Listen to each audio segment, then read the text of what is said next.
Hello, it's me, Richard Herring. Welcome to my office. This is where I work. There's my to-do list. There's all I won for rowing in a boat race in 2004. You are about to watch the final Leicester of the series. It's with Stewart Lee. This was going to be a paid one, but because we're going to try and raise some money for this morning of Richard Not Judy DVD release. The bad news is we are no longer doing that DVD release due to reasons. I'm afraid there's nothing we can do to change that. It's not going to happen. So the good news though is this goes out for free. If you still felt like paying for it anyway, you can, if you like, go to gofasterstripe.com/badges. You can make a one-off donation of anything you want, or a monthly donation, which will help us to make even more of these. You can go to eBay. My name on there is Herring1967, and you can bid on loads of things at the moment. Probably actually too late for you. There's things like signed Deadpan magazines, T-shirts, old Lee and Herring programmes, and all the money from these things will go towards making future internet content. I have a baby now, probably by the time you're seeing this, and I need to try and keep them alive with food and clothes. So I would be grateful if you could contribute a little bit, although none of that money goes to me. So if you want to contribute to me, come and see me on tour. Go to richardherring.com/LOTDS/tour, and you can see if my tour is coming near to you. And if you've enjoyed all this free stuff on the internet, it'd be terrific if you wanted to give money to that. But anyway, let's now sit back and watch the final ever performance of Lee and Herring on stage together in Richard Herring's Leicester Square Theatre podcast. I hope you enjoy it.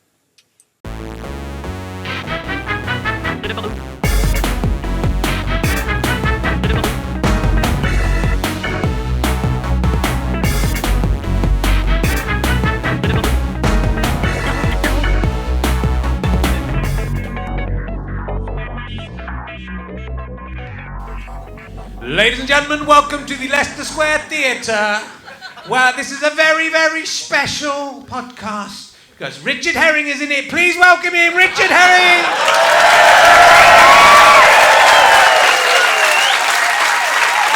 Thank you very much. Love to see you. Thanks for coming out.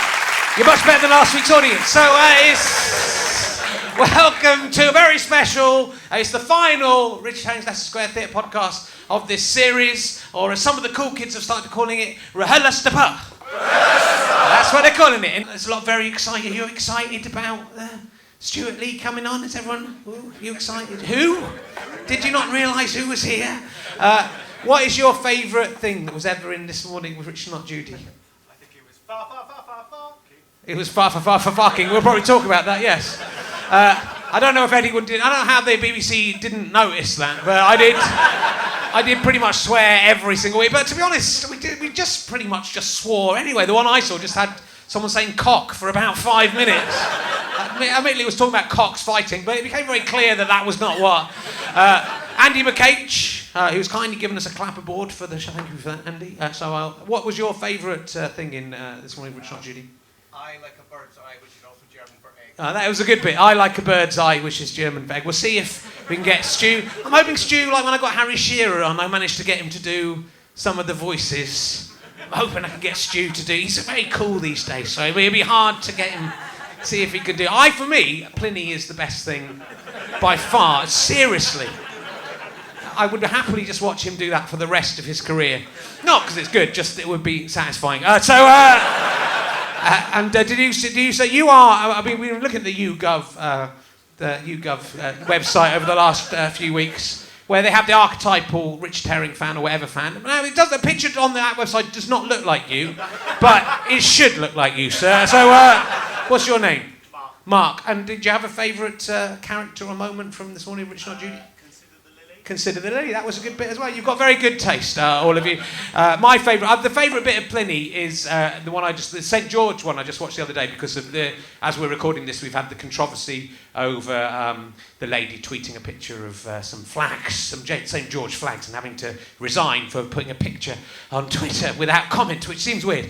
But someone put up the St George Histor's eye, and my favourite bit is when Histor goes, as the crow flies, and Pliny goes, as the egg flies.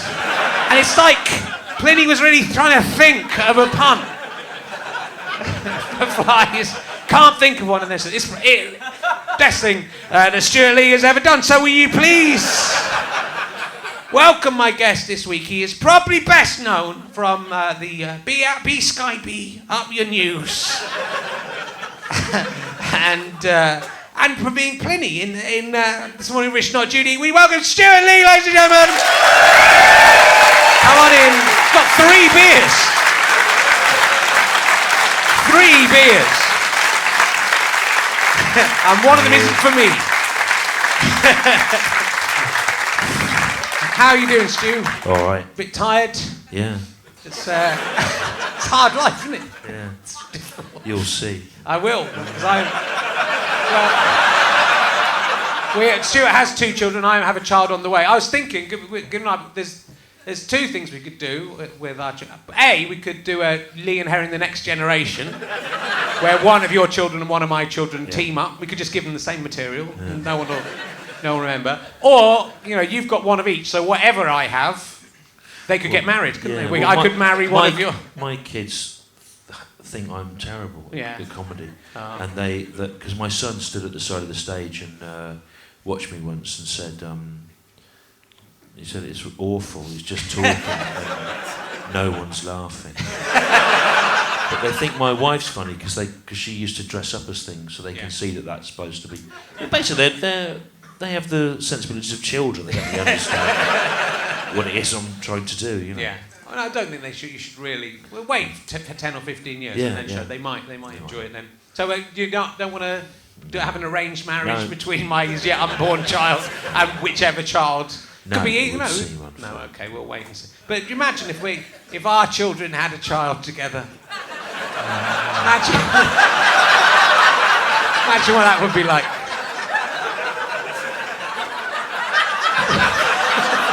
No. I'm going to call my child either Leanne or Leon. So, give him a good start in life.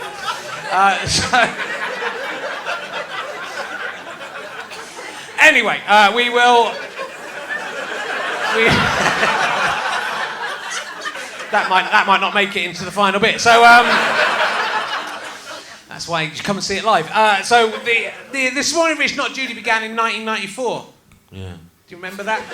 Well, I remember that you did you were doing a show in Edinburgh at lunchtime called that. Yeah. And then at the last minute, I came in to help fill it up because there wasn't any script or plan. Yeah. But I didn't. It wasn't my thing. No.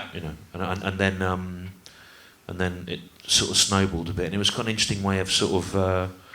Satirising the economics of Edinburgh, which is that it was you were less likely to lose as much money if you just gave tickets away to something in the street than you were if you put them through the normal system. Which is, I don't really understand why 20 years later you're still with the same management company, given that you saw through it in the mid-90s. And yet you still seem to make a big song and dance about how you're delighted to lose all this money, and yet as a child you essentially saw through, and you expect people to be sympathetic in some way to something that you saw through as a child. But anyway, that was sort of the idea. It was like a kind of parody of an Edinburgh show whereby we didn't have anything. We tried to give the tickets away to people that would pay for them in the street, and then we sort of did like chat and mad made-up guests, and actually the looseness of it, because it had no weight of expectation around it, I think actually created a show for the telly that had the same looseness and freedom of expectation. I suppose so. I mean, I don't think we with that year, 1994, we weren't really even thinking of putting forward anything. I think like Robin Ince came and did some stuff, and Tom Binns did little bits and pieces in it. It was in an attic, and actually the person on before us or after us was this sort of ebullient, overexcited Irishman doing something based on a kind of flimsy piece of kitsch about the Carpenters, which was Graham Norton, wasn't it? Oh yes, and it was. Yeah. Thought, God, he's never going to get anywhere. It really was. But yeah, I'd actually forgotten the very start of this idea for a TV show. Because I took this idea and then I thought I had a meeting with Nick. What's the guy from Anne and Nick? Was he Nick? Was it Nick? Nick Owen. I was going to say Nick Ross, but it's Nick Owen. You had a meeting with Nick Owen? I had met Nick Owen at the Ritz. I went. You were living a very different life to me. Well, because we were trying to court Nick Owen, and so Who was? The original idea for this show was that I would do it in the morning with Nick Owen. It's going to be called This Morning with Richard and Nick. The first I've heard about it. I met Nick Owen. You see what he was doing? I was just like doing the stand-up circuit, doing like 30 quid gigs in pubs. Richard Herring was at the Ritz with Nick Owen. Trying to get his own thing going with him and Nick Owen, not with me in it. This could be a very different... And then he had to come crawling back because Nick Owen... I'd totally forgotten this. I've just this minute remembered it. No memory. And I met up with him because I'd seen him. He'd been on Fantasy Football and he'd been surprisingly sort of funny and up for a laugh. I can't even remember who. I remember his name. What was he? It was like he was a avuncular Adrian Child sort of character. Yeah, it was without the personality, but he was quite good at taking the piss out. So it was nearly going to be sort of a semi-serious. Not semi-serious, but a piss take involving the real people from it. Then he wouldn't do it. So I got you in it instead. But then we did it in Edinburgh. It was in 1994. I gave away a car as a prize. So we gave away prizes. So we spent a lot of the money we made from it. And when we say a car, this was 20 years ago, where not all people that own cars expect to have the top of the range new car that they paid for in HP. Most people 20 years ago were driving around in 30-year-old cars that didn't work, and that's what he gave. Well, we bought a car for £300. Yeah. I mean, it was still quite a lot of money to spend, but we got some publicity out of it. And then the guy came down and said, "Do you want to?" I think we said, "Do you want to gamble?" He'd won like £10, and we said, "Do you want to gamble on that, not on the mystery star prize?" And he gambled, and he won a £300 car that had to tax for about 2 more months. Yeah. And he was a student who won it, and he could drive. But he had a car already, and it was the exact same model and colour, I think, of car. I think he drove at home, and then I think he might have crashed it. Yeah. The memory is just coming back to me, but actually, he's all right. That same year, I remember, I was doing the Club Zarathustra show in the sort of barn venue at the Pleasance with Simon Munnery and Richard Thomas. And Simon Munnery had this idea that he would make a grand entrance onto the stage in a little 3-wheel Robin Reliant that would have been decorated with all sort of quasi-fascist regalia. And so we bought one, customised it. It's a funny idea, basically. You'd come on stage to sort of Wagner with fascist regalia on a 3-wheeled Robin Reliant. And so him and Richard Thomas bought it, did it up. It took them about 2.5 days to drive it to Edinburgh, where they stayed awake with amphetamines, I think. And then they got there, and it was about 6 inches too wide to drive through.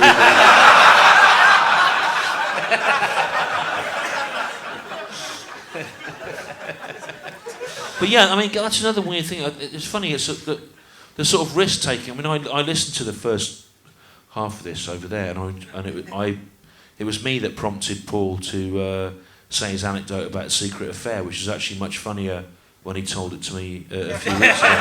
But didn't really have it.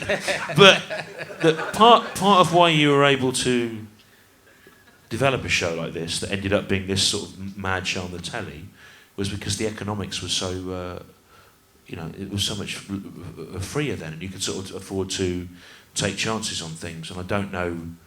You couldn't have, I mean, you do it anyway because you seem to have a masochistic delight in unnecessarily losing thousands of pounds. But no one in their right mind now would develop a show with such broad parameters and no obvious aims at Edinburgh as we did 20 years ago when the losses were absorbable and when you could raffle a car off that cost you £300. I mean, it feels like it's really weird to get to your late 40s and your descriptions of your own adolescence or your 20s. It sounds like you're talking about the 50s. It seems like a long time ago. It was very different in terms of like the number of acts. So like it really, I was talking to like Sue Perkins and just thinking like in the 90s, basically there was 20 or 30 people, and you kind of thought, oh, you'll all get your turn eventually. Well, there weren't. I mean, there were about 60 or 70 comedy shows then. There's like 600 now. Yeah. But, and also people didn't get their turn. I mean, think of all the brilliant people that did shows that are much better than you, and some of them better than me as well. And yet loads of them didn't go on to, you know, I mean, didn't go on to. Joking apart, there's loads of brilliant people that we would all have seen in that period that didn't go on to do anything, you know, and I don't think there was a meritocracy at work, and there isn't now, and there wasn't. I don't think it's not a meritocracy. It was just there was at least a chance. Whereas now, I think if there's 600. If there's 600 shows, however, and there's lots, and people are better, and people are prepared. You know, we genuinely turned 1997. We genuinely turned up on the first day without anything, and we went to a flat with Richard Thomas and bust some ideas around with him, and then we said we'll do this, we'll do that. We had like but we both individually and together we had a back catalogue of stuff that you could have cobbled together, you know. And I mean, whenever you talk about that period, it is worth remembering about all the brilliant people that slipped through the cracks, like Johnny Immaterial, like Kevin McAleer, like I mean, do you remember that Scottish double act? One of the guys is a cartoonist for Private Eye now, Packer. Dallas and Packer, do you remember that? Yeah, that was really good. I mean, there's loads of stuff, and admittedly, when you talk about last night's show here of New Materials, of the new acts, there's a professionalism about it, there's a focus about it, there's a work ethic about it that was absent 20, 30 years ago. But I miss the people where you would look at their act, like the Iceman, whose act was he melted ice.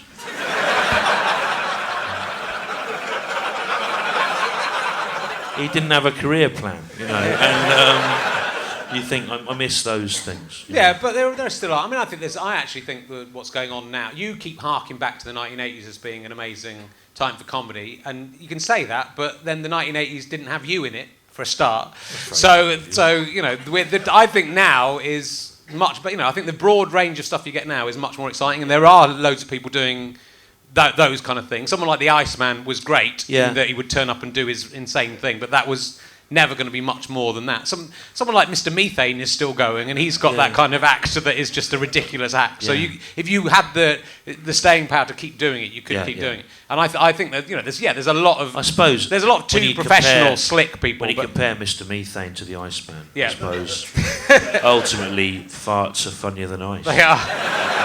Maybe they should have got together and done something where he farted on ice and you lit it and it melted. Make some kind of fire and ice and gas. Well, then it starts to become profound. They do. That's what they do. But you know, I think there's a lot of very exciting comedians now. But I think it would be. I know very you say. difficult. I read on your blogs that you say that. Yeah. But I think that's because you try to keep in with them. It isn't. It is. You try to keep in with them. I know, I'm aware. Well, no, I'm not in with anyone. This young person on there. I'm not even in with the people. They weren't, right? Yeah. But you try to keep in with them. I'm not even in with the people I worked with 20 years ago. No, but so I mean, you try to keep in with I've noticed you all on TV, and I've noticed I'm not in any of those TV shows. So I know that I'm not in with anyone. You like to be seen as some sort of gatekeeper, like patronising the young people. I know. I'm yielding. I'm lying down, allowing them to run over me. I have no. I'm defeated. Let's face it. But so we did. So we took, I mean, I think like the influences for this morning for me, because I think it was something. I remember you were more cautious and not sure about. Well, I'd had enough, you know, of television, and the first series of Histor and Pliny, I liked the aesthetic of it, and I liked the amount of preparation and planning we did for it. The second one, I didn't like the look of it, and I was panicked about how we were rushed into it, and I didn't really want to do anything again. And this was your thing, and I piggybacked into it. But I think actually, because it was a thing that was thrown together, and you had to write loads every week. It was actually very good for me to have to think like that, because I like to meticulously plan things, and I think that it was a great thing to have to work on the hoof. And also the fact that it was filmed live made all the difference, because something that was new that you'd been working on that week as a dialogue still had that flavour of and weirdly about when you look at the dialogues that are floating around on YouTube when we're doing the double act stuff together, some of it works, some of it doesn't, but the stuff that works really well is really great, because it was really happening in real time, and it was still sort of being assembled at the point where it was filmed. And one of the problems you have with comedy for telly is it necessarily has the dead hand of rehearsal on it, which can help it but can also take the edge off it. And in the second series of Fist of Fun, there was material that wasn't properly written, which had also been rehearsed to death.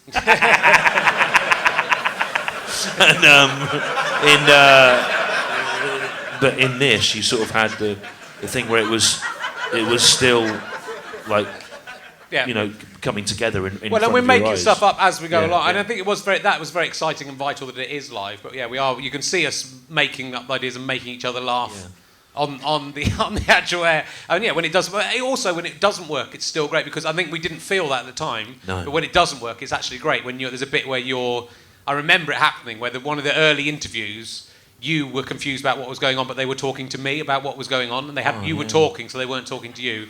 But then you're going, can someone tell me what you... Andrew, you go, what's going on?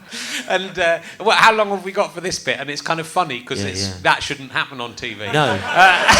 But actually, most of it was things that shouldn't happen on TV. And actually, loads of things that we tried really hard to do, lots of things that we weren't allowed to do on television. I remember I had a real bee in my bonnet about how... Because we were sort of aware that it was going out early on Sunday morning, and in the late 90s there was a drug called ecstasy that lots of people took, and there was a whole culture of people going out and dancing on this drug, and we were sort of aware that there was a kind of come down culture, people that had been out all night watching the programme, or just people that had been out on like Saturday night drinking, and I sort of liked the idea that it would be jarring and upsetting to them to wake up and watch this programme. And I remember one of the things that would make them feel ill that they were watching, and one of the things we tried to do was to put the theme music for things that fall over or when insects attack much louder than anything else, and it was from a piece by the avant-garde composer Harrison Birtwistle, and I wanted it to go in like really loud, and but it turned out there was all these rules, BBC rules about volume. You couldn't put it in, you can't suddenly have volume shifts, a limiter will kick in. And then we looked into this, and we worked out the way Brian Eno got round this on producing a Talking Heads album was that instead he wanted to increase the volume, but he wasn't allowed to, so he increased certain densities of certain frequencies so that it felt like it was getting louder, even though it didn't actually go over. Anyway, we did that we did a thing of treating certain frequencies so they were more penetrating on the intro music to When Things Fall Over, and it's about a 5-second bit, but it was there were lots of things that we managed to do that we weren't really supposed to do, including just jarring sonic pain for people in the mornings. So there were all sorts of things like that happening. Well, I think I kind of really wanted this time slot, and you were kind of dubious about it, but I liked it because it was, I think the Sunday show had done the slot before us, but I kind of thought, it's live. I think the thing that was great for us is we'd done 2 series of Fist of Fun, which were not only rehearsed, but when we recorded them, we had to do everything 15 times. Yeah. And so what was really appealing about this morning was we only did it once. If it went wrong, but we only got to do it once. So that meant it was a 45-minute record, and then it was over, and then we went and drank vodka and Red Bull all afternoon. Amazing times. It was an amazing time for comedy, but I was very influenced in it, which I think you'll spot, by the banana splits, which most people will be too young to remember, but that was what I wanted, and it really, the banana splits had the same thing, which was there was a real kind of drug influence on there. I think the people were probably on drugs in the banana splits, which we weren't, and Tiz was, which again I was watching a bit, which goes a little bit too far in the second episode where we've got the king, and we asked for the king who's got the least money on them. And then it's a little tiny kid, like he's called about 10 years old, but he's really brilliant. His edict is that Jim Davidson should be shut up in a prison. Wow, he was ahead of his time.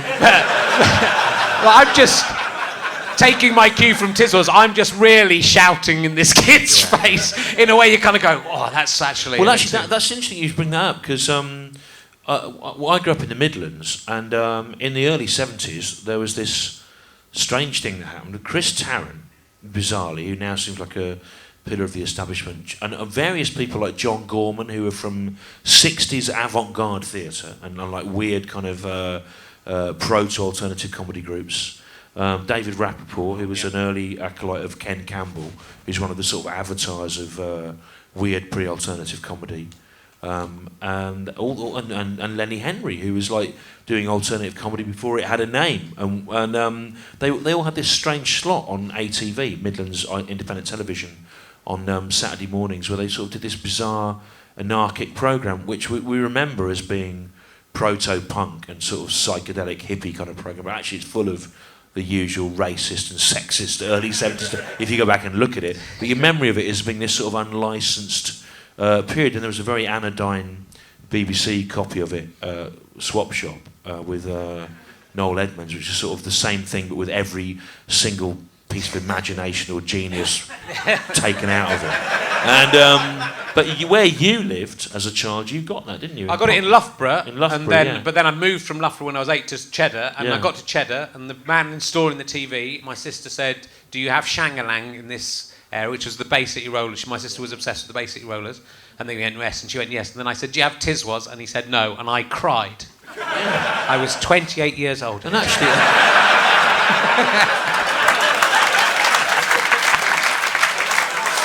Actually, I think a lot of things that you do as an adult you don't really realise. But you're trying to recreate things that were profoundly, it made an impression on you as a child. And actually, I think looking at it now with 20 years hindsight, there was a sort of Tiswas thing going. I'm thinking, well, how do they get away with that on a Saturday morning, and how can we get away with the same kind of thing on a Sunday morning? And partly why we got away with it, to be fair, was because no one was remotely interested in it. And so no one even watched it to check what was going out.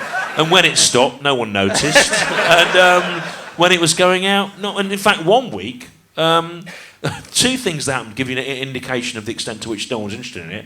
One week, about 5 minutes before we were supposed to do the live transmission, Charlie Hanson, the producer, who also wasn't that interested in it, to be honest, he just not really interested in anything he does. He was very good, but he don't care. But he does Derek. I mean, Jesus Christ, he obviously doesn't give a fuck, does he?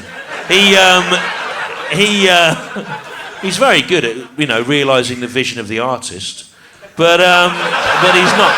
But he told us there was a kind of panic at about 12:10 before it started to off, and there wasn't no one had turned the transmission thing on, had they? Right.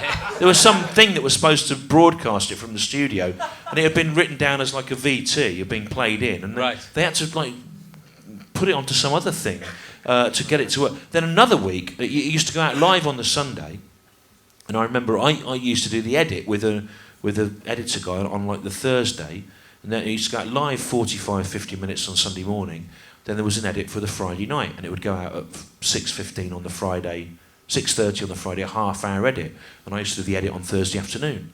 And I remember one Thursday morning we were in rehearsal for the next week's show, and the Evening Standard came in. This is in the old days when there was newspapers, before you all just looked at things online. The newspaper came in, and I went, oh, fuck, look. And they'd moved it to the Thursday night, but no one had told us. No one had told us. So no one had made the half-hour edit. So the programme was supposed to go out, didn't exist, and no one had thought it was worth telling us that it was going out.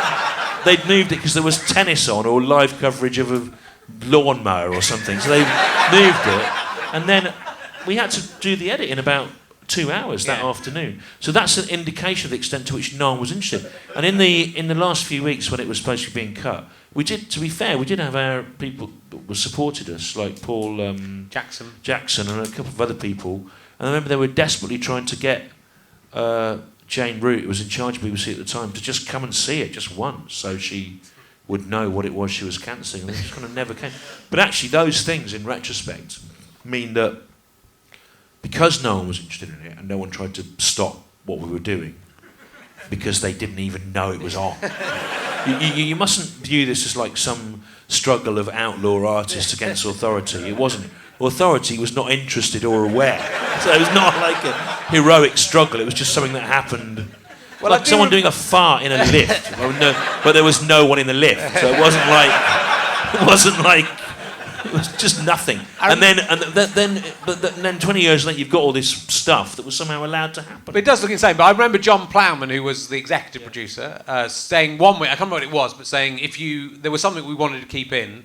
I mean, that we had a lot of power because we could keep it in. I suppose because it was live. Yeah. And he said, if you don't cut this, I think it'll be a problem for getting extra stuff. And we kept the thing in. There's a bit in one I saw where you're just at the end. You go on Sky TV. They show The Simpsons and Seinfeld at good times, at proper times. You're kind of complaining about when we're going out, and then basically say go and watch Sky instead of.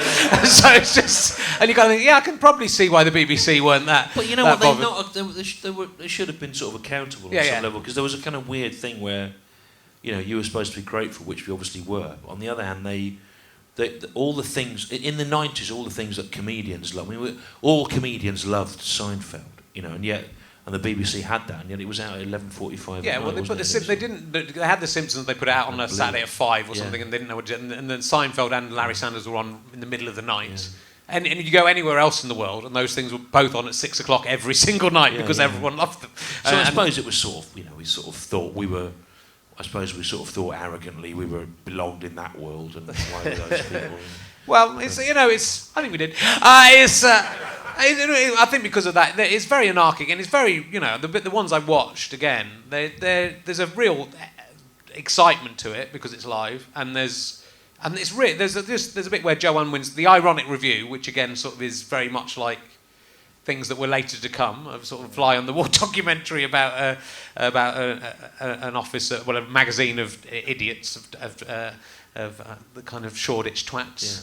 That would later get their own series for someone else writing it. But Joe Unwin basically for like 3 minutes just saying the word cock, about cockfighting, but it very clearly becomes that she's talking about the men's cocks.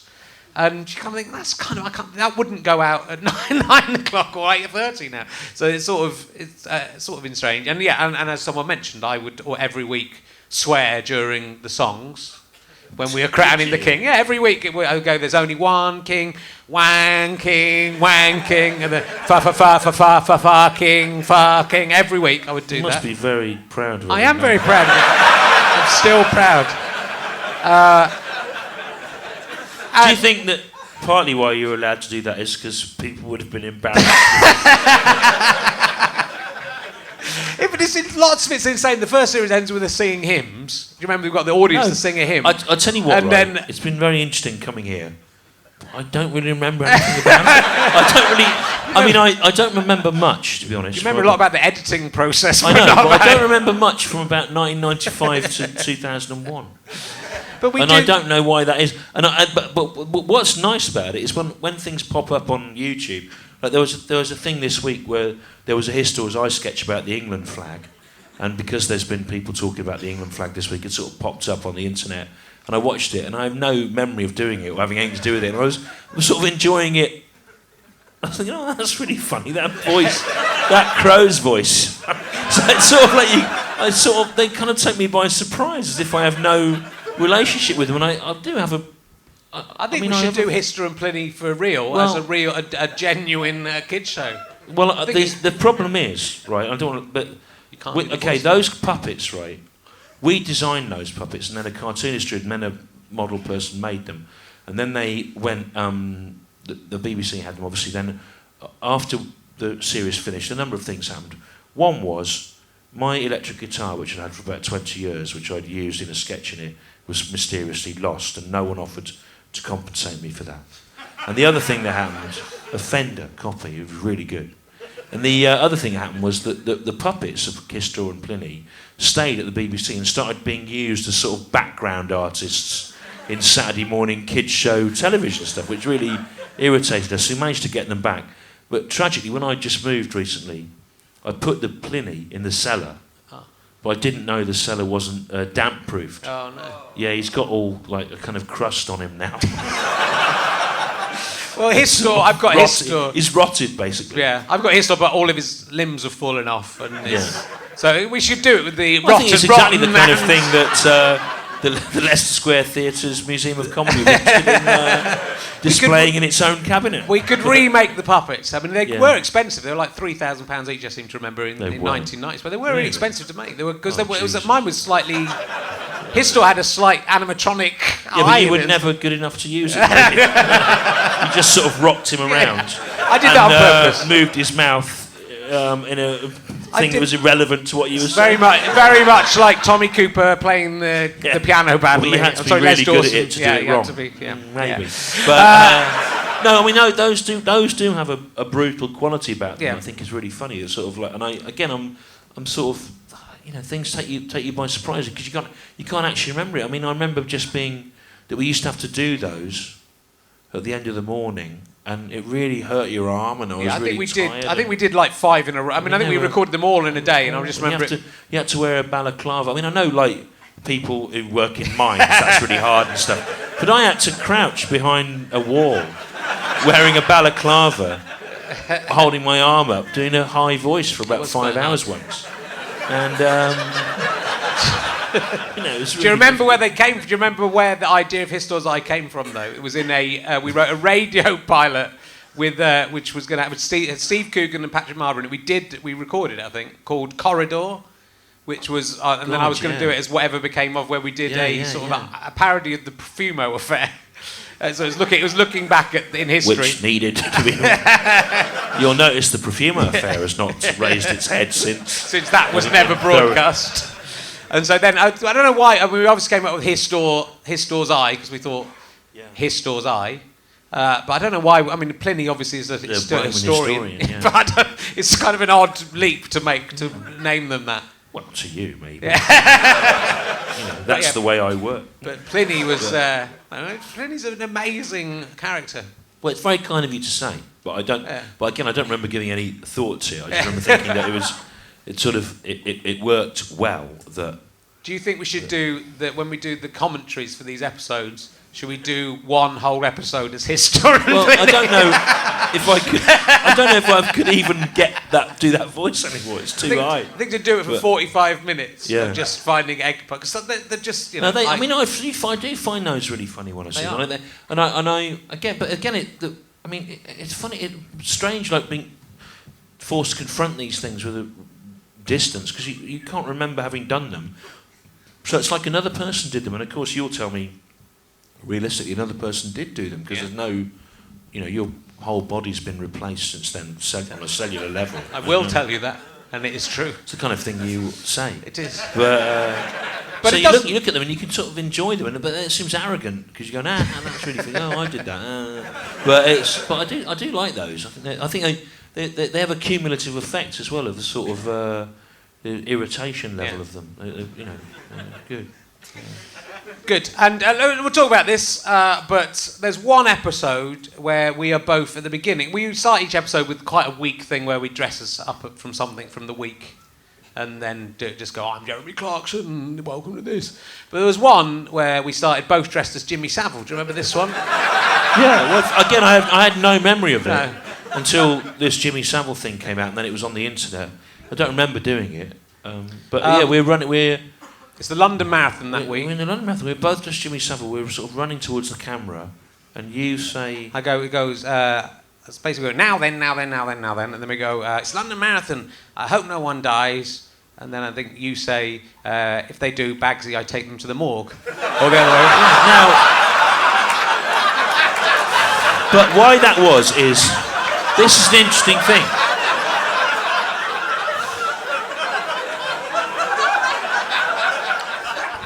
Now, because Jerry Sadowitz, who's a much better comedian than either of us, did a routine about Savile in the 80s, and he's now being hailed by journalists. Oh, he lifted the lid. But actually, we didn't know anything about it. There was this insane rumour that everyone heard about. It was like a joke that Jimmy Savile was a necrophiliac. And of course, it was ludicrous because no one was a necrophiliac, so you couldn't possibly believe it was real. And of course, we wouldn't have done that joke if we thought it was real. So it was just like a response to this mad stupid sort of showbiz rumour that's as ludicrous as the Mark Almond one, which the more you think about, it's not possible, is it? I mean, how would you... They don't have the technology to analyse dog sperm.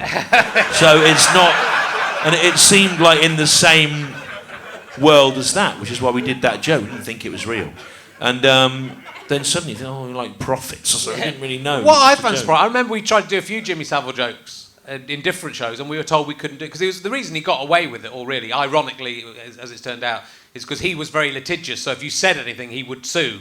So the BBC, our producer, would say, "Oh, don't make a joke about Jimmy Savile, because if you do anything slightly euphemistic around anything around that, he'll sue." And that's how he kept that power. Ironically, now the BBC are having to pay out rather more money than they would have had to do for our stupid joke. But I can't understand why that one. Well, again, got through. maybe it's to do with the way the thing was. Maybe it was just at the last minute, and no one had time to check it. I mean, there were things like we that. had about costumes it. on. Someone had got us some, admittedly not very good costume.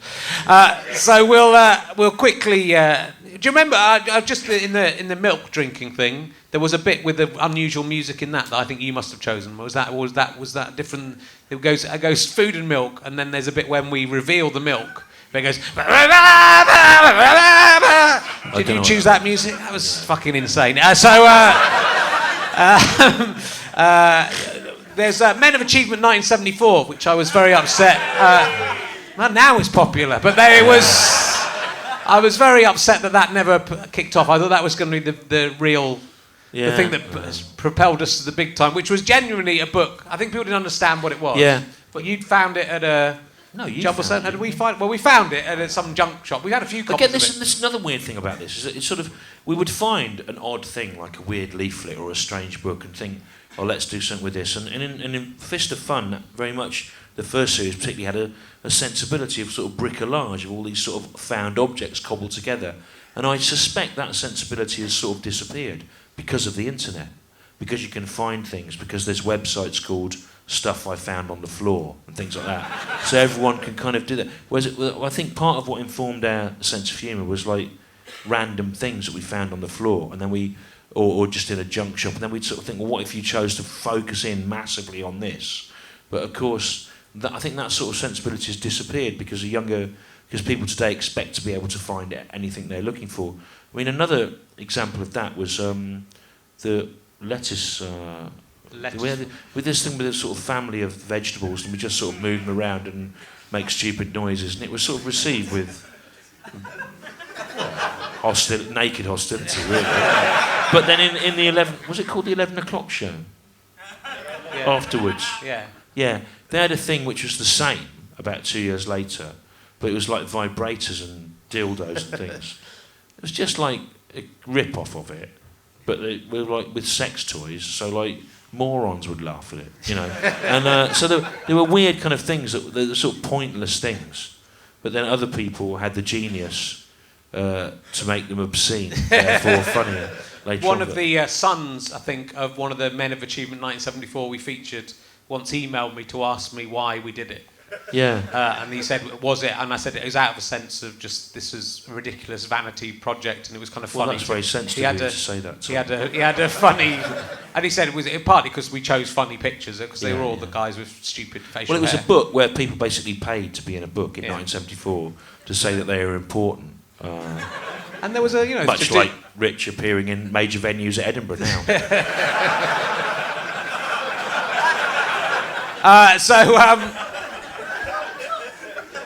Well, we're talking about Rod Hull, who we were going to try and do Rod Hull sketches in the second series this morning, Richard Not Judy, but unfortunately, as we sat on the set rehearsing the first episode after having recorded 6 episodes of a sketch where the character of Rod Hull, a man who thinks he's Rod Hull or pretends to be Rod Hull in return for getting jelly, does a task, but because he refuses to have admit that he has a false arm during the task, he then dies at the end of each sketch. We then got the news as we sat on set that the real Rod Hull had fallen off of the roof. And I would hope that Rich could remember, he may remember better than me, I would hope that we took a moment to feel awful about Rod Hull before we realised we had a massive gap in next week's... the first thing I thought was, oh fuck, we can't do the sketches. No, right. And then I thought, and it is sad that the man is dead. Well, But yeah, we did meet him, so it was sad that he died. But that was again. That was you can see one of them is online. Gareth Karavec, his son, Gareth Karavec, who was our director, who has also sadly died.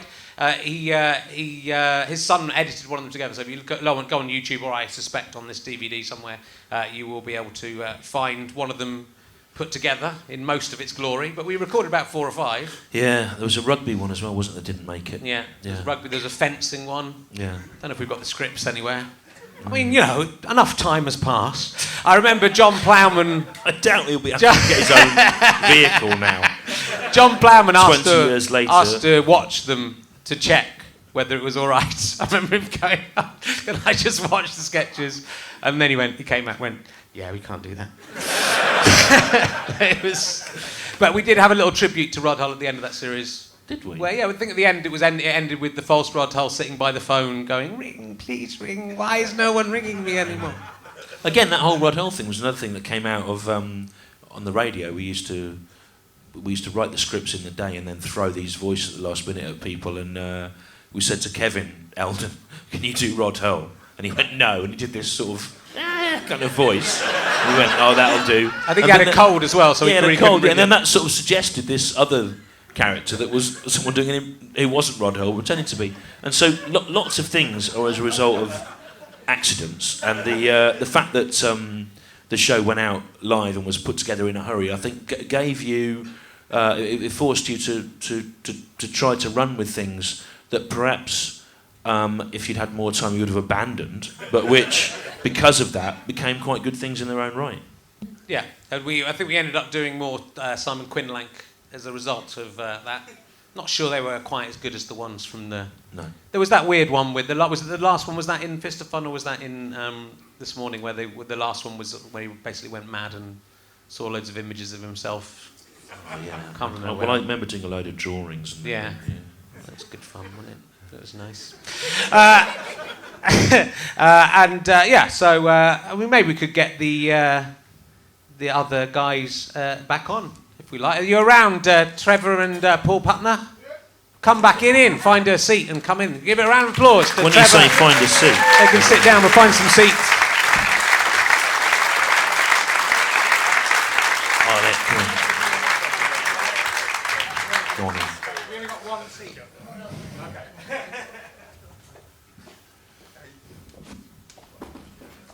Sit over here. You sit in that one. You sit in that one. You sit in that one. I'll go on the end. You sit there. I'll go on the end. So, ask them some questions, Stu. Ask these what they remember What is your about them. favourite character that you have played? Richard Herring has made you do. I think Peter Gibbs. Yeah, we didn't talk about Peter Yeah. Gibbs. You know what's really awful about Peter Gibbs was this When Things Fall Over, which is like a parody of these kind of cheap cable channel shows of clips of low-level disasters, and we wrote it together. But the impetus was basically my memories of my childhood of being in a sort of divorced family with various people, and like having to do access days, and you know the sort of meat of it leading up to the stuff falling on the people was all just actual memories from my childhood. And I mean, the bit when you're in your pants, there was a bit where Peter Gibbs is the father of the little boy, and he's just in his pants and he's watching television and he's eating yogurt, and all the yogurt goes all over him. Beetroot. Get it What was he wrong. eating? Beetroot. Beetroot. Yeah. Well, it's based on Saturdays with my dad, and he would eat like different snacks that he got out of little pots, and they would inevitably get. He only used to wear underpants at the weekend. He didn't wear any clothes, and he's a hilarious bloke. And the tragedy about those things, all the people that I wrote about who seemed comical to me at the time, they're all dead now. And, well, they are, and it's a weird, like, don't think I'll be able to watch them again, because it seemed you'd sort of fed this stuff into this rather light-hearted thing, And then as you get older and you become a parent, you sort of think about what would have been going through those people's minds as adults, dealing with children, dealing with their relationships. And when we wrote this programme, I was 27, 28, and you were still young enough to not really have any real connection with the world, and or with responsibilities or emotional ties. And I think they're very, there's a kindness to them. There's a feeling of that within. I mean, it's sort of it's great within a sketch show that's got stupid stuff like talking organs and lettuce leaves. To have something that was suddenly quite dark, but that happens a lot in the show. There's a lot of very but dark the journey, bits. the arc of Peter Gibbs, it starts off where he just talks about his son getting stung by a bee. And it's just him sort of talking about, being a weekend dad and stuff like that. Well, you did it incredibly well. I mean, you were given a very lightweight thing, and you gave a terrible death to it. But well, you had me rolling around in my pants. Well, outside with Emma Kennedy opening the curtains, going, "Fucking hell," which is mimed, but you can clearly see it. Yeah, I mean, I remember a number of things. I remember going in the White Line of Mortimer on Stroud Green Road in the afternoon once, and there'd been this couple that had obviously got a divorce but were trying to thrash something out, and they were having some pub lunch, and the woman had held it together, and the man was getting more and more depressed and desperate, and that went into a whole one of those. And the thing of, I remember stumbling across the pornography collection of one of my mum's boyfriends, and that went into one of those where all the pornography fell out on him.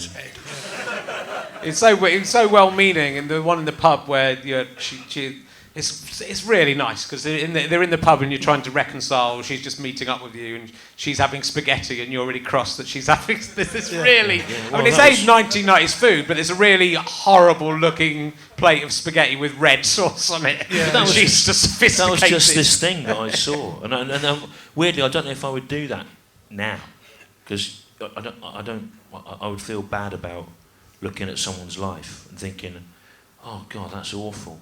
How can we make a funny sketch? So I don't think I could do that now, and I would go through all sorts of layers of distancing and of changing details. And the tragedy is, it wouldn't be as funny because there's something about a real detail that is normally absolutely perfect, and you couldn't imagine the thing because there's something about the banality of everyday life and the mundanity of things that is just absolutely perfect. And I think pretty soon after we worked on those, I would never have done anything like that again, because I would have felt really bad about being like a vampire, sort of feeding off people's unhappiness and misery and the sort of... For a laugh. For a laugh, I couldn't do it now. And actually, I think there's a window that you miss where you have a freedom to do those kind of things. And I think as you become sort of drawn into society as a result of marriage or children or relationships with other kids' parents or whatever, you don't have that freedom to find it all utterly banal and abhorrent because you're a part of it.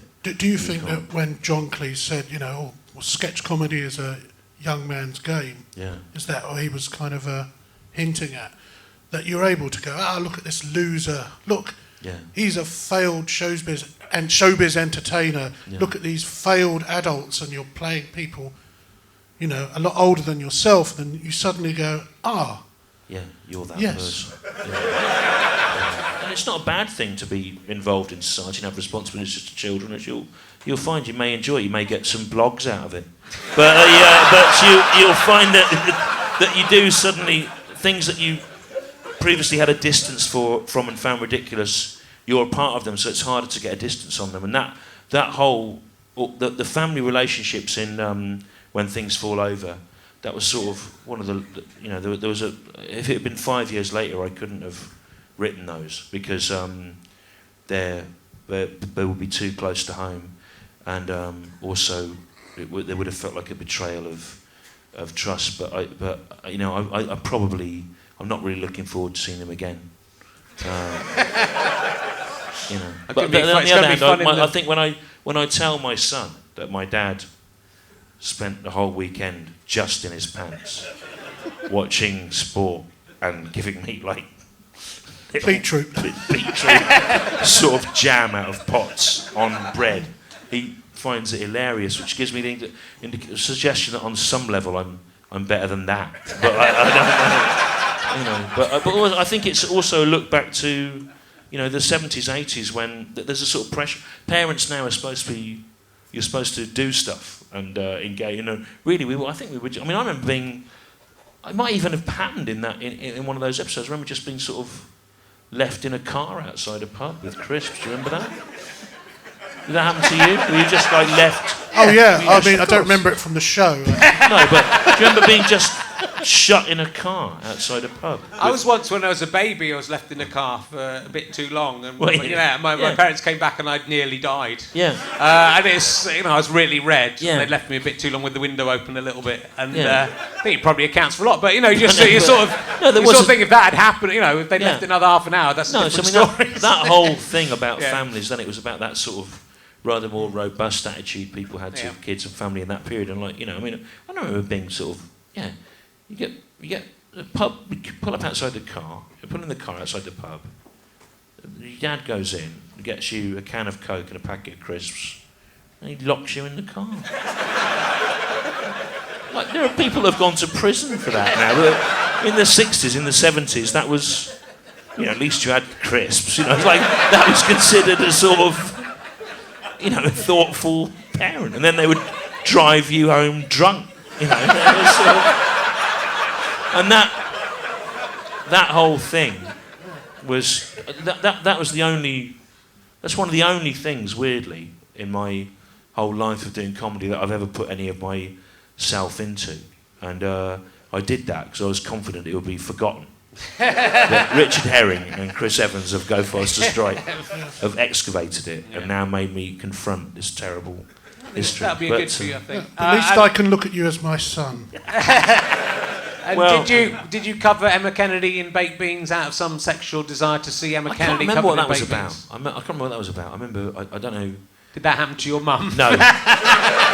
No, I don't know what that was about. No, that wasn't. I can't actually remember that one. No, it was when I remember, weirdly, again, this dates it, that when we filmed the one where all the pornography fell out of the cupboard on the child's head, the editors of Men Only got in touch with us and said, thanks for plugging our magazine. And they sent loads of pornography. And the bloke that was the editor went on to be quite a good comedy writer, actually. And one of them was, anyway, right, sketch people. But it was kind of weird, like it was sort of, again, looking back to the 90s, I thought, oh, yeah. Right. But it was funny, wasn't it? Like that kind of, people would get in touch. When we went to get those shirts? Yeah, you went to, you were ridiculous because you were so concerned about, we went to Ted Baker, to the actual... They wanted to give us some shirts, so Ted Baker. We went to Ted Baker, which made really expensive shirts. In the 90s, when they were trendy. And with a view to wearing their shirts on TV. and it was quite... The costume lady had sorted this all out for us, and we might get some free shirts. And then she said, I'm embarrassed to wear shirts like this, and if I do, I always cut the name of the shirt off of the shirt in the meeting. So the blokes went... All right, well, and then we didn't get any free shirts. So we had to pay. We had to pay for them. We still wore their shirts, but we had to pay for them. They were nice shirts. They were. You gave me all of yours. I'll give them some of them away. I can't fit into any of those shirts. I expect you can now get back into all your shirts. It's a nice thing about losing a bit of weight. Yeah. And the Curious Orange came about because it was from the Fall, but was it also... it's an experimental 60s Swedish film. And so the phrase was in my head, Curious Orange. So I thought, well, that's all it takes, isn't it? Well, on some level, there's a subliminal relationship in people's minds, like an orange that was curious. It didn't really, and there was a little bit of music from the Fall that would serve as an intro. I mean, I expect that, That's all it takes, isn't it? Just Is two it words. sort of that go notes together. and queries type Yeah, of thing, you know, wasn't it? yeah. Did Mark E. Smith ever comment on that? I know he's. I heard from his manager that he tried to get some money out of the BBC for the music being played, but Oh, there was really? a blanket agreement Yeah. with the BBC that you don't get any money from anything. I remember you saying at the time, I think you did broach it with him after a gig or something, and he just went, "Oh, it's mad that, isn't it?" Well, there's a funny thing where he's I don't know if he hates me, but he often puts my name into songs in a really uncomplimentary way, which I suspect means he probably does hate me. If I ever end up like Stewart Lee, cut off my head with a garden tool, as one of them, and there's a thing on the new live album, I can't really hear it. I can just hear my name in the middle of a load of slurring. I wonder what that is. But, He's trying to make you curious, isn't he? well, you know, yeah. But I mean, you know, that's one of those. He's always been an inspiration, and I suppose one of the mistakes I've made in having him as an inspiration is you sometimes reference a thing, and you suspect that everyone's going to go, "Ha, that's a reference to The Fall, hilarious," but in fact they don't know the source, so they think it's your sort of thing, and I probably wouldn't do it again because you can't do a homage to something if the thing's less well known than you are. And what a lot of these young XFM DJs that do stand-up who rip me off have to realise is they might be doing a bit of my routine change to make fun of me, but the reviewer doesn't know the source material, so thinks that they're some kind of genius when in fact they're a twat.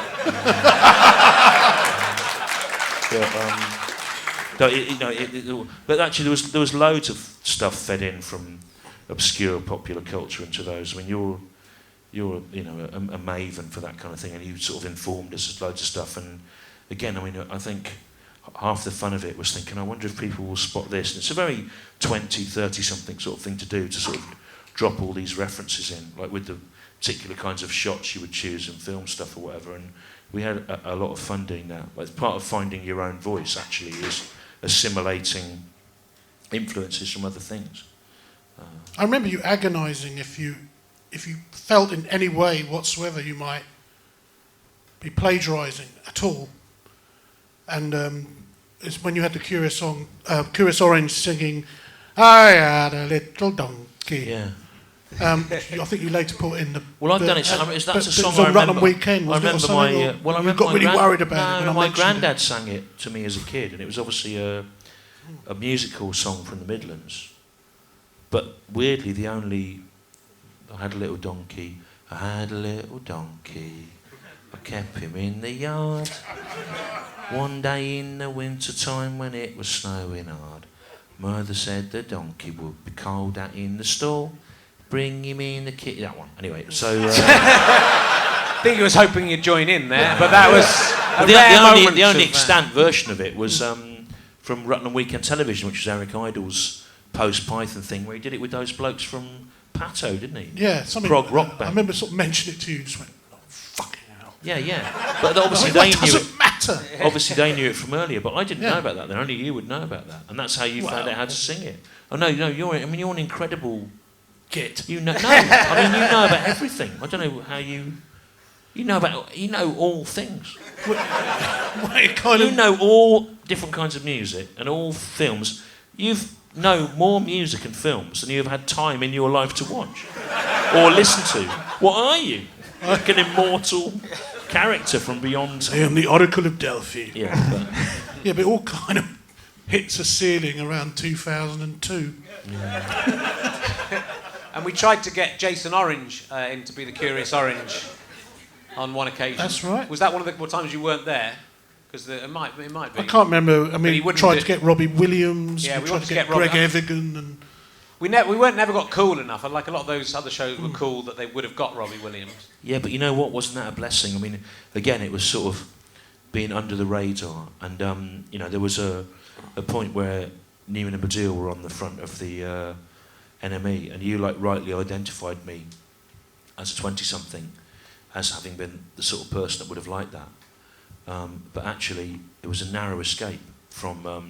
It was a narrow escape for both of us from being identified with a particular period or with a particular period of fashion, and that you're able to just carry on. And the people that are kind enough to come and see you 20 years later, they're not held into a particular period like So I think it was really, actually that stuff was really lucky. Like at the time, I remember you'd sort of think, how come these people can tour at these levels and not lose money and be on all these things?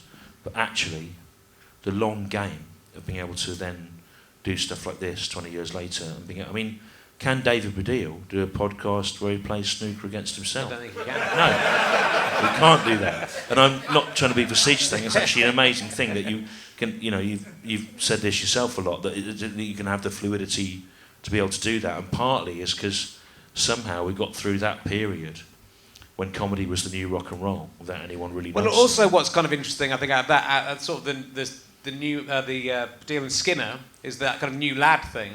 That it's all like now, 20 years on, that starts to, it starts to look like you'll be like the 1970s guys telling racist jokes. If you're the 1990s guys going anal sex tits, which I think we didn't escape entirely from doing jokes like that. No, but there was always because a veil we now control the rights to our own old DVDs, we're able to edit those bits out. If anything, though, it's interesting the other way because you're so puritanical in that was the joke about it. But you're having to go at Gail Porter all the way through in the series in a way that sort of feels a little bit cruel now in retrospect, but is from the point of view of a sort of feminist perspective, I suppose. Shrink-wrapped chicken.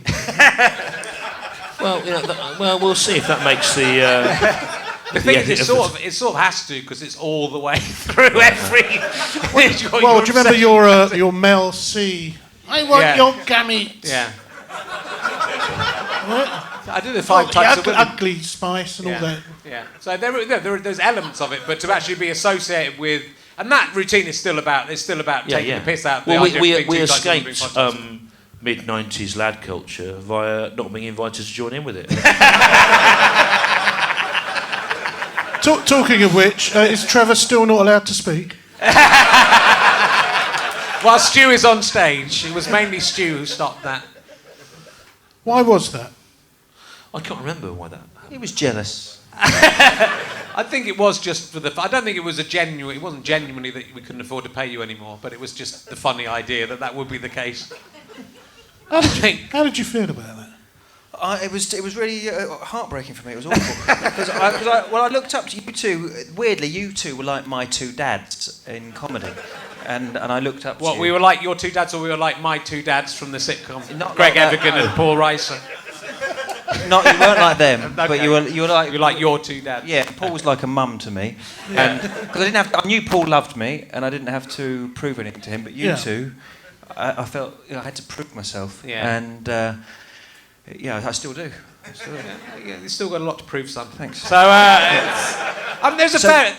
I think we were going for that sort of Samuel Beckett thing. Certainly in Fist of Fun, where it was like we were all kicking the person down. We were all fairly sad. Yeah. You were kicking me, and I was kicking Pete. And in this, Yeah. there's quite a lot of nasty bullying that I don't really like looking back at because I think it doesn't.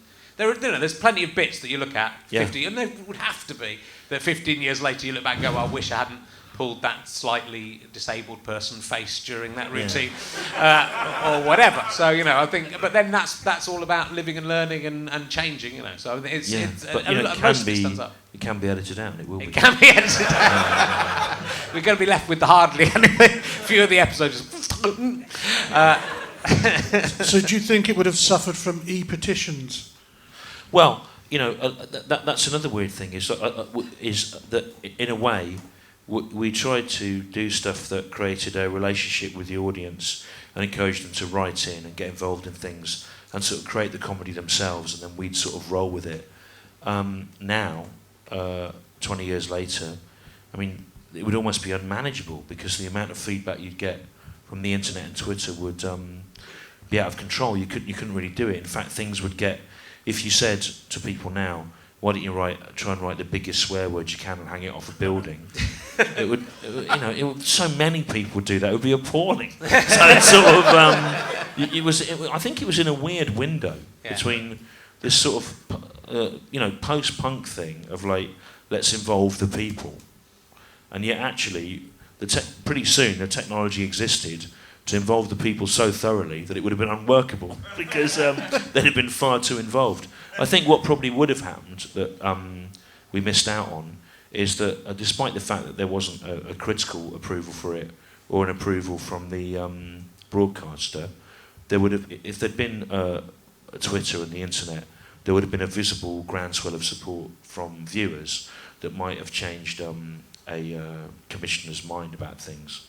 And certainly, I know I've benefited from that subsequently.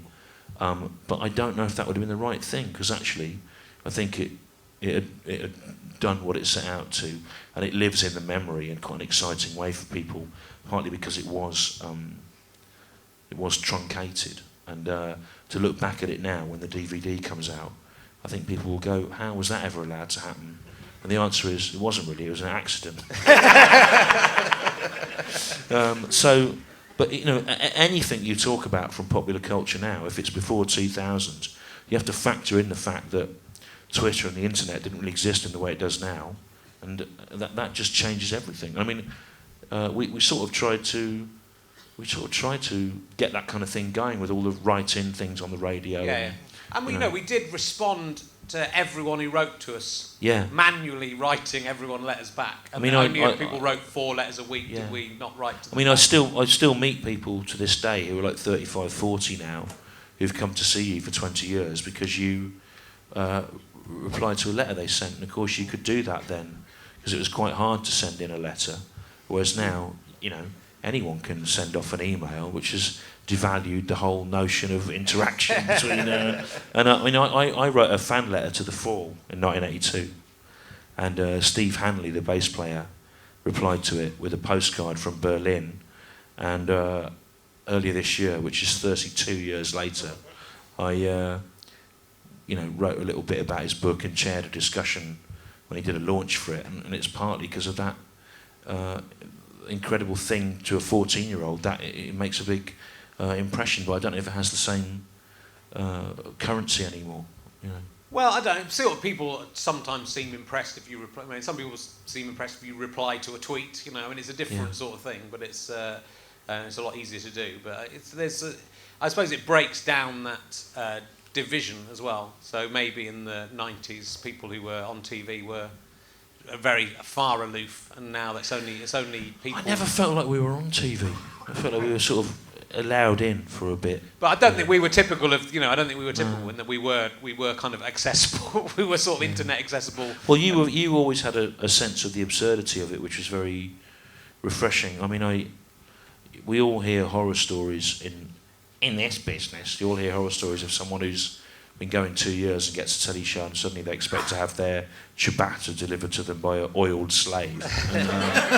Whereas we always found you were very good at finding the whole thing ridiculous, and all those routines that were in Vista Fun about I stood next to Jeremy Paxman, I touched his sleeve and stuff like that were tragically they were based on actual responses to the situation of being within the orbit of fame, and I still feel like I don't belong. I know that's an increasingly untenable, ludicrous position to feel like, but you sort of feel like it's something that's happening to other people, and you get to spectate on it, and also you're acutely aware of the bizarre behaviour of other people, and I think you were always really alert to that, which was a great thing, in that we managed to maintain the feeling that the programme shouldn't have been on, and we shouldn't have been allowed to do it. Yeah.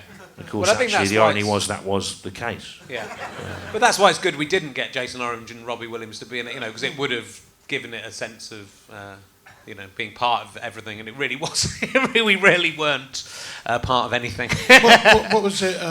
Richard Madeley and Judy Finnegan actually said the finest. They said, well, because Frank Skinner had been on Richard Madeley and Judy Finnegan's programme, there was obviously some PR deal done with our management where we had to be on the next week, and they greeted us with a heavy heart and sat through one of our bits. And then afterwards she said, "Yeah, it's comedy about nothing, really, isn't it?"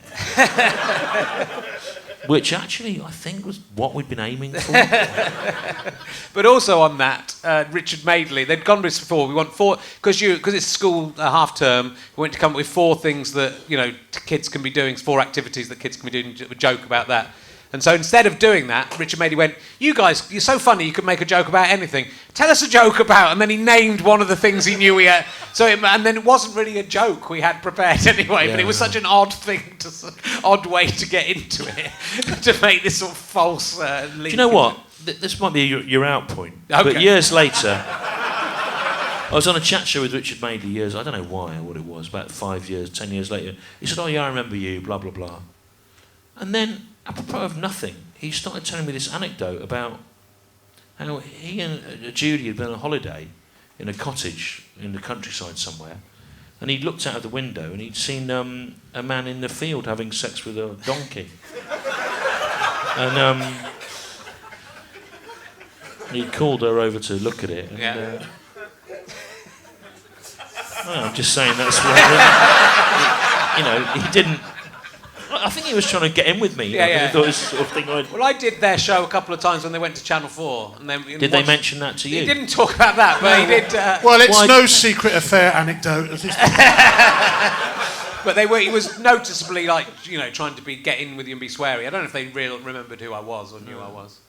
But it wasn't really anything to do with them. It was sort of, I suppose, a little bit cruel. The one thing we had that was weird was one of the first dates of our tour, after the first series of This One with Richard and Judy, was Whole Truck Theatre. And some people that were really visibly unhappy in the front row left at half-time. And we found out later they'd been expecting to see Judy Finnegan and Richard Madeley. And we often speculated at which point during the first hour did they decide they probably weren't going to show up.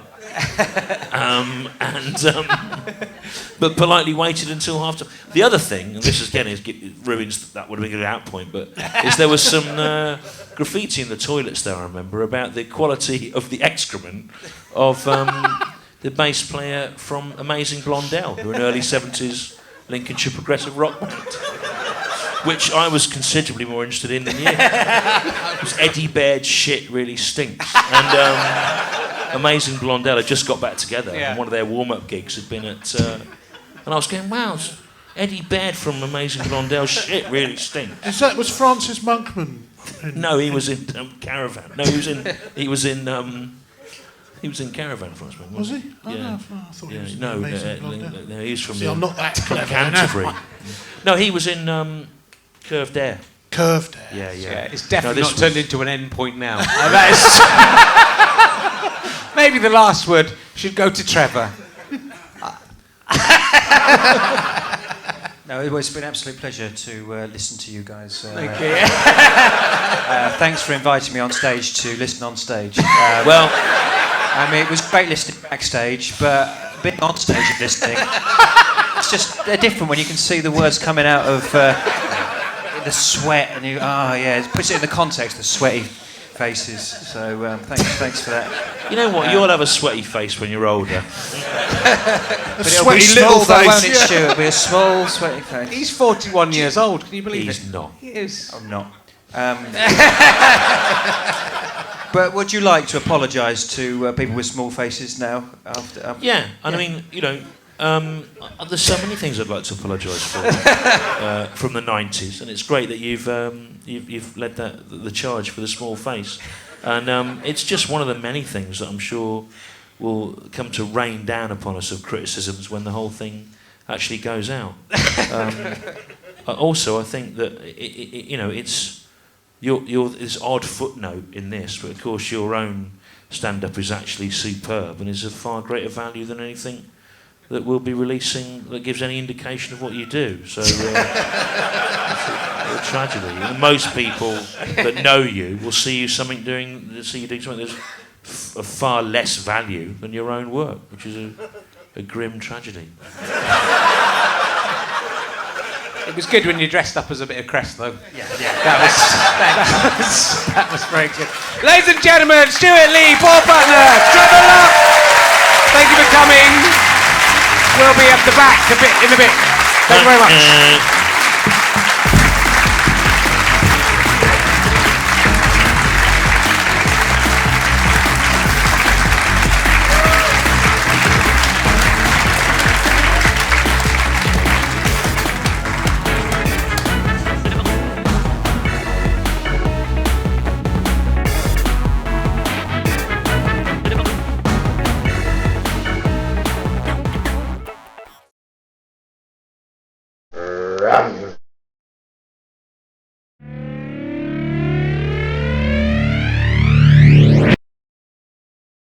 How'd you like them sky potatoes?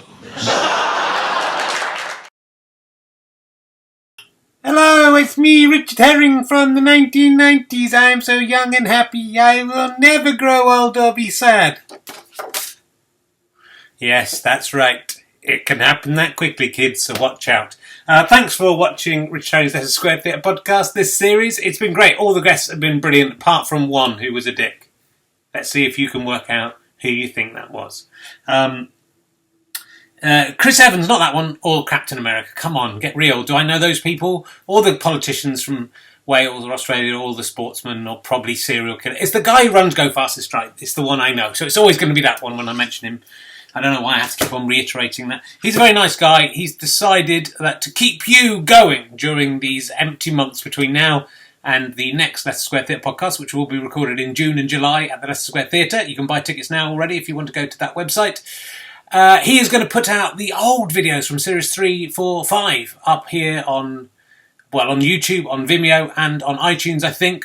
So on a weekly basis. So you will not have to miss Leicester Square Theatre podcast, though you might have heard these ones before, but they will keep coming. If you want to help keep me going, do come and see me on tour in Lord of the Dance Settee. What? Who put that there? I'm coming pretty much all over the UK. I will keep badgering you about that, no doubt.